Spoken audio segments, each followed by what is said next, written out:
মানসিক শান্তি, আর্থিক সমৃদ্ধি, সেই সঙ্গে সুখ সমৃদ্ধি যদি পেতে চান, তাহলে প্রতিদিন সকালবেলা উঠে তুলসী গাছের গোড়ায় জল ঢালুন।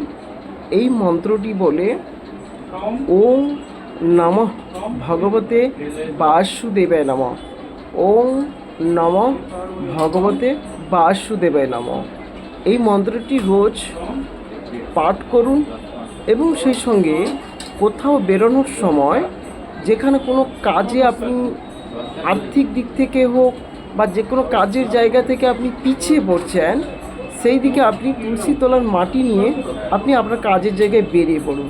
দেখবেন চমৎকারীভাবে আপনি আপনার মানসিক শান্তি, কাজের জায়গায় যে ডিস্টেন্সগুলো, সমস্যাগুলো হতো, সেগুলো থেকে অনেকটা মুক্তি পেয়ে গেছে। ধন্যবাদ, ভালো থাকবেন।